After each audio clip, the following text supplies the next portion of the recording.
భార్య అంటే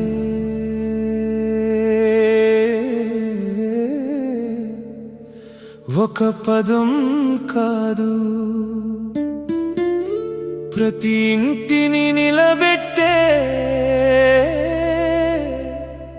ప్రేమకు ప్రతిరూపం.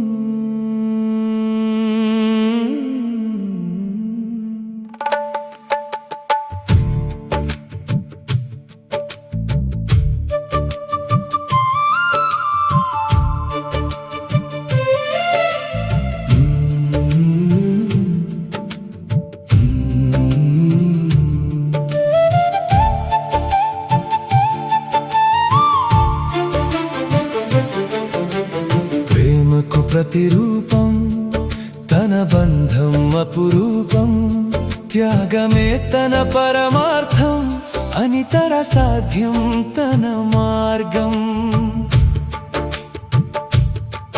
పగలైనా రేయైనా సుఖమైనా దుఃఖమైనా ఒకటే ధ్యాస, తన కుటుంబమే శ్వాస.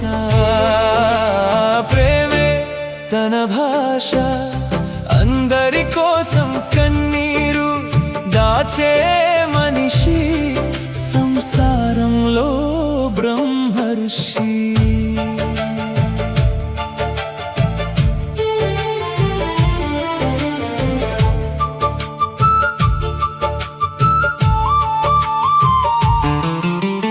తన మమకారాలన్నీ భర్త కోసం విడిచేస్తుంది, పుట్టింటి ప్రేమలన్నీ మనసులో దాచుకొని వచ్చేస్తుంది.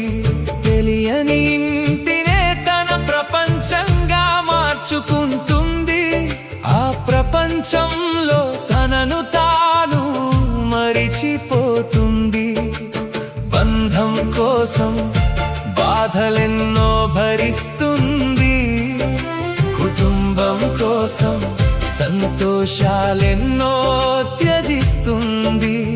అందరి ఆనందాల కోసమే ప్రయత్నిస్తుంది. ప్రేమకు ప్రతిరూపం తన బంధం అపురూపం, త్యాగమే తన పరమార్థం, అనితర సాధ్యం తన మార్గం. పగలైనా రేయైనా సుఖమైనా దుఃఖమైనా ఒకటే ధ్యాస, తన కుటుంబమే శ్వాస. ప్రేమే తన భాష, అందరి కోసం కన్నీరు దాచే మనిషి, సంసారంలో బ్రహ్మర్షి.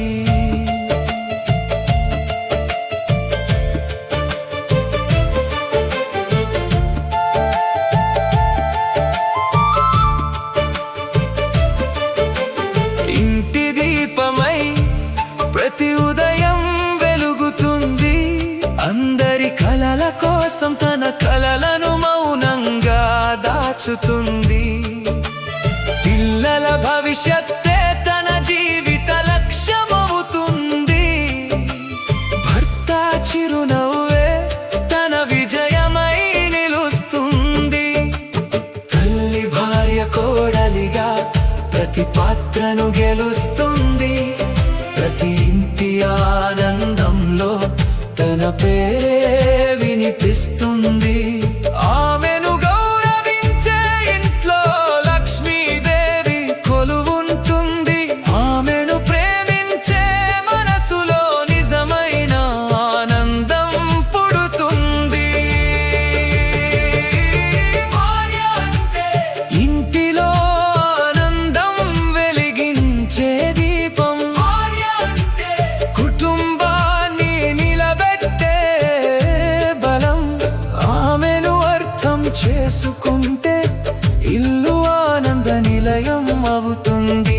ఆమె కన్నీటిని గౌరవిస్తే జీవితం ఆనందమయం అవుతుంది. ఆమె నవ్వుతూ ఉంటే ఆ కుటుంబం నిలుస్తుంది, ఆమె మనసు గెలిస్తే ఆ ఇల్లు స్వర్గం అవుతుంది. ప్రతిరూపం, తన బంధం అపురూపం. త్యాగమే తన పరమార్థం, అనితర సాధ్యం తన మార్గం. ప్రేమను పంచేది ఆమె, బాధను మోసేది ఆమె. తన కష్టం దాచుకొని సుఖాన్ని పంచేది ఆమె. అందుకే భార్య అంటే పదం కాదు, దేవుడు ప్రతి ఇంటికి ఇచ్చిన అమూల్యమైన వరం. ప్రతి భార్యకు